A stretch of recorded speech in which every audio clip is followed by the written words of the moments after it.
What's up mga kabit? Kamusta kayo guys? Nako, isang buwan akong nawala, no? At sobrang na-miss ko kayo, no? Ikukwento ko sa inyo kung ano bang nangyari kasi baka mamaya, alam yun, yung mga napuntahan ko, gusto nyo rin puntahan, masilip ninyo. Pero bago yun, no? Remind ko lang kayo, ang daming dumating ng mga boxes na naman, siguro mga 10 na merch. Pwede tayong mamili dito sa video na to. Ilagay nyo lang yung UID nyo ng OKX sa comment section. At kung paano kayo makokontakt, Facebook or IG. Ayan, uulitin ko guys ha. Yung UID nyo na OKX and then yung Facebook or IG nyo kung saan ko kayo pwedeng contact doon sa mga mananalo. Alright? Mga merch, mga sombrero, actually mga phone. Ayan, mga Android phone. Meron din tayo ditong iPhone, yung pinakahuli natin. iPad, maraming iPad. May mga hoodie. Ito, ang ganda nitong hoodie ng OKX na to. Sobrang solid t-shirt. May mga backpack din. Ayan, ang ganda ng backpack nila. So anyway, huwag nyong kalimutan na ilagay yung UID nyo. Doon sa mga bagong subscribers natin na wala pang OKX account, may link dyan sa description. Mag-register lang kayo, tapos verify your account para magkaroon kayo ng UID. Okay, lagay nyo sa comment section. But anyway guys, maraming salamat sa pag-iintay ninyo. Napanood nyo na ba yung ibang-iba, yung last post ko, no? Yung music video. So, paminsan-minsan nagpo-post din tayo ng ganun. But anyway, kriptuhan muna tayo kung ano nangyari sa isang buwan, no? Nawala ako. Kasi nga, maganda makita nyo din to. Para, again, meron kayong goal. Lalo na sa mga trader dyan, alam ko marami na rin kayong kinikita, mga negosyanteng nanonood sa akin. Silipin nyo, no? So, una, nagpunta ako doon. Ang reason kasi ikakasal yung pinsan ko na si Mark Favis, saka yung si Sonia, yung finish. Hindi tapos na, finish yung kanyang lahi. But anyway, andyan din sila Ken. Mga pinuntahan namin doon, sila Tita Lu. Shoutout sa inyo lahat. But anyway, nag-LA muna kami, Los Angeles, and then, yung iba, Los Angeles, no? But anyway guys, yun. Masaya yung nangyari kasi umikot kami. Punta kami sa Hollywood. Tapos, ano po ginawa namin doon? Punta rin kami sa Universal Studios. Oh, syempre sumakay sa mga ride. Ganda doon, no? Yung Universal nila kakaiba. Lalong-lalo na yung Harry Potter na lugar. And then, of course, after sa Hollywood, nagpunta rin kami doon sa Big Bear. Parang camping site to na sobrang lamig. Ang ganda ng view. And baka possible, no? Silipin nyo yung Big Bear. Ang gandang puntahan din sa LA, no? Lalo na sa mga mahilig mag-camping. Alright? And then, after na, nagpunta rin kami sa museum. Yung Griffith Museum, alam ko Griffith yung tawag doon, no? Wherein makikita mo yung malalaking telescope na nakakakita ng mga ibang planets, ng moon, ng stars, at kung ano-ano pa. Puntahan namin yun. Nakatabi rin ng Hollywood sign. So, from there, nakikita namin yung Hollywood sign. Of course, nag-picture-picture. And then, kumain kami sa labas, no? So, after nung LA namin, tumawid muna kami sa New York. Kasi yung New York, dun talaga kami medyo gagala ng konti bago kami umattend sa wedding. Kasi yung wedding, guys, sa San Francisco, no? Sa California, dun siya gaganapin. So, nag-New York muna kami. Una kong pinuntahan dun, syempre, yung Wall Street, no? Kasi syempre, nagte-trade tayo. So, for me, gusto ko makita yung bull, no? Yung statue ng bull doon. Diba? Kita yung itlog, tsaka yung harap. Nagpa-picture ako doon. Ewan ko kung nakita nyo yung post ko sa Instagram at saka sa Facebook page natin, no? So, nag-enjoy ako doon. Pinuntahan din namin yung building kung saan andun yung kinut yung John Wick. Ewan ko kung sino sa inyo yung mga nakapanood ng John Wick. Pinuntahan namin yung The Continental. Tapos, nag-bike kami around the city. Pumunta din kami, guys, dun sa Ghostbuster. Yung building ng Ghostbuster. Yung parang fire establishment building doon. And then, dinalaw din namin yung Manhattan Bridge at saka yung Brooklyn Bridge na makikita nyo din doon. So, sobrang ganda rin ng mga view, no, sa pinuntahan namin. And then, mga ilang araw pa, pumunta rin kami sa battleship. Yung parang, ano na siya, hindi na ginagamit na battleship. So, inikot namin yung loob, sobrang laki. Nakita namin yung mga iba-ibang jet, no? Kalimutan ko na yung mga tawag ng jet doon. Mga helicopters, mga lumang helicopters, mga ginamit doon. And of course, yung submarine, ayan, pinasok din namin yung loob ng submarine. Meron din doon na katabi. And nag-enjoy kami kasi syempre, ang sarap makakita ng mga lumang, yung mga jet fighter, tsaka yung ano ba talaga yung actual itsura ng battleship na yun. Actually, aircraft carrier ba ang tawag doon? Hindi ko alam eh. Basta yung flat, kung napanood yung Top Gun na movie ni Tom Cruise, ganun na ganun yung tsura ng battleship. Kaya nag-enjoy ako, mahilig din ako sa mga ganun. Andun din yung jet na sinakyan ni Tom Cruise, yung mabilis, yung bago ngayon, yung Maverick.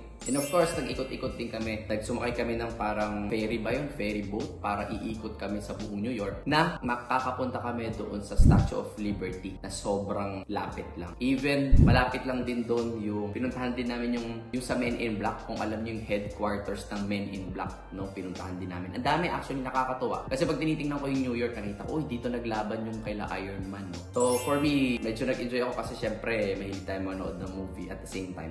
Dream ko yun. Kwento ko lang sa inyo. inyo, nung bata pa ako, sobrang late ko pa, baka elementary. Every time na nakakakita ko ng eroplano sa taas, sabi ko sana makasakay ako dyan. Or kailan kaya ako makakasakay dyan? Kasi alam ko na sa mga 60,000 pesos yung ticket papunta ng US. So para for me, kailan pa kaya ako makakaipon ng ganun? Nung bata ako, baka imposible makasaya ako dyan. But nung nangyari na nakasakay ako ng eroplano, unang sakay ko ng eroplano, Hong Kong yung pinuntahan namin. Sobrang parang na-open na yung mind ko na, wow, possible pala lahat. No? Hanggang sobrang dami na natin napuntahan na countries na wala palang imposible talaga. As long as naniniwala ka sa sarili mo, nananalig ka sa Diyos, pinagdadasal mo yung mga gusto mo, and of course, ina-actionan mo yung mga bagay-bagay na yan. But yun lang, naisingit ko lang yun kasi dream ko talaga guys na makapapunta ng US because yung iba kong mga relatives nandoon. Kaya gusto ko sila talagang bisitahin. Yan sila Uncle Raul, sila Tita Lane, sila Tita Mel at family. So anyway, nagpunta pa kami sa Times Square. Ito yung Times Square kung nakikita nyo sila Gio din. Na-project sila sa mga billboard doon, yung mga LED billboards nila.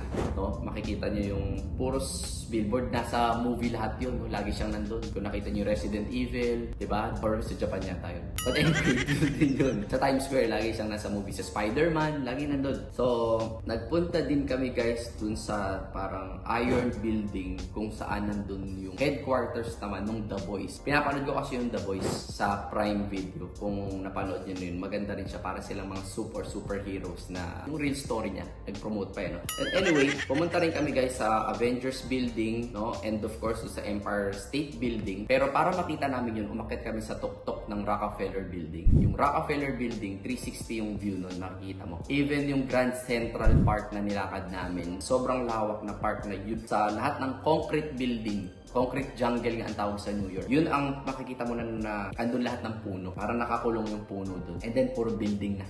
No? So, masaya rin siyang puntahan. Sobrang gastos nga lang. Ang napansin ko sa mga tao sa US compared dito, sumusunod sila sa traffic rules. So, pag sinabing stop, mga signs, stop talaga. Parang sa Subic, kung nakadaan ka na ng Subic. And lagi sila nag-greet, nakakatuwa. Pag lalabas ka ng bahay, kahit di mo makakakilala, hi, good morning, and babatiin ka nila, no? Nakakatuwa. Kasi, ang sarap mabuhay sa ganun. Tapos yung mga kotse, guys, no? Sa pedestrian, malayo pa lang, no? Na nakikita nilang may tatawid, kahit yung kotse malayo pa. Hihinto na sila. Papatawirin nila. Priority talaga yung mga tumatawid. No? Eh dito kasi pagka ganyan, kulang lang, banggain mo yung tao para hindi makatawid. No? Talaga nagkaganon nun, siksikan. Or pag sisingit ka sa kotse, hindi mo pa papasingitin. Doon, hihinto yung kotse para lang pag sumignal ka, na ra-right ka or left ka, papadaanin ka nila. Hihinto pa sila. So ganun, nakakatawa no, na discipline doon. Of course, for me, mas masarap pa rin tumira sa Pilipinas, no? Kasi dito talaga ako lumaki. But yung discipline sana, kung ganun lang, mas masaya, no? Bigayan. Kahit sa traffic, simpleng traffic rules lang, nakakatawa. Anyway, nanood din kami ng Broadway. Napakaganda. I highly recommend na pag nagpunta kayo ng New York, panoodin nyo yung Broadway, yung Wicked. Maraming klaseng Broadway pa doon. May mga Harry Potter, Back to the Future. Pero yung Wicked na pinanood namin, ang ganda. Plus, wag nyo rin mamimiss manood ng mga stand-up comedy. Ang dami rin doon. So, nagpunta kami sa Comedy Cellar ba yun? Comedy Cellar. Ang ganda, sobrang gagaling. Ang sakit sa tiyan kasi nakakatawa talaga yung mga jokes nila doon. May hindi kasi ako manood ng mga stand-up comedy lang sa Netflix. Yan sila Kevin Hart. Gusto ko din yan. Singit ko lang ulit yung mga nakakaabot na dito sa video na to. Andyan sa ilalim, yung OKX link kung wala ka pang OKX, register ka na. Kasi, eto na, papamigay ko na to. Sa TikTok, nagpamigay na ako ng ilang phones, Android, tapos nagpamigay na rin ako ng iPad. So, ngayon, dito sa video na to, dito ako mamimili. Yung next video ko kasi, OKX video yun. Pipili tayo sa comment section, live. Live gagawin ko sa pagpili doon. Okay? So, huwag nyo kalimutan kung paano kayo makokontakt. Yung ID na OKX, tapos sa ilalim, yung Facebook mo or IG mo. Lagay mo na lang dyan sa comment section. But anyway, after naman nun, syempre, pupunta na kami sa wedding. Pumunta muna kami ng San Francisco, California. Specifically, natulog kami sa Daly City, dun sa relative ko. Kila Uncle Raul, Tita Laling. Pinagluto nila kami doon. Sobrang saya sila Kyle. Shoutout sa inyo sila Ken, Carrie, and mga bata. But anyway, inikot nila kami doon sa California. Pumunta kami sa ballpark, nanood kami ng baseball kasi yun yata isa sa mga sports nila ron, yung Giants, diba? Yung San Francisco Giants. Pag sa New York naman, New York Yankees, Dodgers naman sa LA, diba? Yung mga team din nila ron, sobrang dedicated sila. Pag nanonood ka ng baseball na live, talaga nagsisigawan sila. Alam mo yun, masaya. Nakakatuwang panoodin. So, yun, pwede nyo rin yung puntahan pag kaya nagpunta sa US kasi malaking bagay yung ma-feel mo yung culture ng mga Americans. Ano ba yung ginagawa nila doon? Ano ano ba yung feeling na doon ka nakatira, ano yung pinaggagawa nila doon. Nagpunta rin kami sa Crooked Street, nag-picture din kami doon. Tapos nung kinaumagahan, yung Crooked Street guys, yung parang zigzag yung daan, nakita mo yung view ng bay doon, mga buildings. Tapos pinuntahan din namin yung pinagshootingan nila. Yung komedyante na namatay na, sobrang galing. Adam something, nakalimutan ko, sorry. Nag-comment nyo nga dyan sa ilalim. Favorite ko pa naman yun. Tapos nag-jogging kami, no? Nag-jogging kami sa beach nung umaga para kunyari healthy. Kasi wala kaming ginawa sa New York kundi kumain ng pizza, ng burger. Pero in fairness, sobrang sarap ng mga pagkain doon, no? So, try yun. So, nag-jogging kami. Tapos kumain pa kami doon sa may Ghirardelli. Yung Ghirardelli, kung alam niyo yung Shanxing ba yun? Yung nakalimutan ko. Basta yung Avengers na Chinese yung yung bida. No? Doon din sumemplang yung bus nila. Doon din siya sinut. Nakita ko yung labanan nila doon. Shang-Xing, bala ka. Anyway, after ng wedding, masaya. Si Mark tsaka si Sonia, syempre, party kami. After party, nagpunta kami sa club. So, masaya yung naging wedding. And okay naman. Masaya naman yung couple. And umikot-ikot kami. Kaya, nag-book kami papuntang Las Vegas. So, after ng wedding, bago kami mag-Las Vegas sa San Francisco, nagpunta muna kami sa Wall Creek ba yun? Or something. Then, nakalimutan ko na. Nagpunta kami sa wine tasting, no? Sa may Nepa pala, no? And then dumaan kami sa Silicon Valley kung saan nandun yung Google, andun din yung Facebook, no? Yung Meta, dun yung mga offices nila, dinaanan din namin yun. So, nakakatawa rin yung experience na yun kasi nakita ko na, uy, ito pala yung mga billionaires, mga billion-dollar company, no? Na tabi-tabi nandito. Nakakatawa din. So, after ng wedding, ang ginawa namin, nagpunta kami ng Las Vegas. Medyo mahaba na yung video natin, pero masarap makapagkwentuhan sa inyo, kaya hindi ko i-share sa inyo para makapunta din kayo sa future at mag-goal nyo din, no, na kahit pa paano makatungtong din sa US or kahit hindi sa US. Ay sa ibang bansa man lang, lalo na yung mga estudyante dyan na nanonood sa akin. No, I'm sure gusto nyo din mag-travel kasama yung mga mahal nyo sa buhay, yung partner nyo, yung kung sino-sino mga gusto nyo isama doon, bahala na kayo. So, pagpunta na Las Vegas, nag-check-in kami sa Venetian Hotel. Actually, sa pala kami sa Palazzo, na ang view namin doon is yung Sphere. Kasi nakikita ko yung Sphere lagi sa TikTok, no? Nakakatawa, malaking building. Ang cost pala noon, nasa 2.3 billion, no? Dollars. Pero sumakay kami ng Uber, ang sabi, 3 billion daw yung nagastos. Pero sinerch ko sa Google, nasa 2.3 billion para ma-create yung Sphere na yun. At may mga shows din doon, concerts na pwede nyo puntahan. Mga staple center nila, mga kung saan pwede manood din ng concert. Kaya lang doon, dome kasi siya. So makikita mo, no, parang 360. Kung nakapunta ka na sa museum, yung parang, nanood din kami noon yung makikita mo yung mga stars. Ganon siya. Pero yun yung pinaka-screen mo, yung dome, pag nandun ka sa loob. So wala kaming ginawa doon, kundi uminom, nag-pool party pa kami, nag-beach party, yung parang beach doon sa gitna ng building. At the same time, ang ginawa pa namin doon is nanood kami ng Jabberwockies. Siyempre, banding na rin. So, sobrang haba na ng story ko, guys. And I hope, no, may mga umabot sa video na to. And sana, kahit papano, hindi kayo naburingan sa pagkwento ko ng mga nawalang months. No? 1 month ako nawala. But, of course, ang gagawin ko is magko-content na ako ulit ng about sa mga trading sa crypto and kung ano-ano pa man na gusto ninyo. Kung may gusto kang topic na matakel, i-comment mo lang dyan, itanong mo lang sa akin kung ano yung mga gusto mong pag-usapan natin, no? Pero magsisimula siguro ako sa pag-content ng mga OKX. So, tingnan natin kung paano gamitin yung OKX platform, even yung OKX na Web3 wallet nila, no? Tingnan natin kung paano siya gamitin para may guide din lalo na yung mga newbies sa inyo kung paano gamitin yung platform at kung paano mag-trade dito sa crypto. But anyway guys, I pray na lahat kayo, no, maabot niyo yung mga dreams niyo, makapunta kayo sa mga countries na gusto niyo puntahan kasama ng mga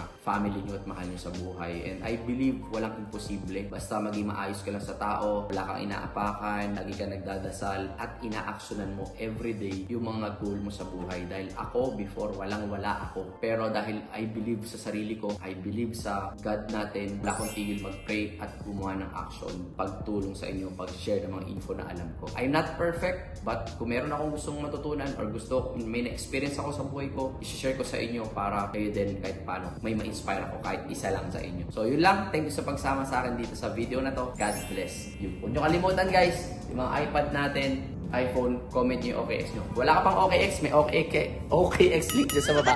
God bless.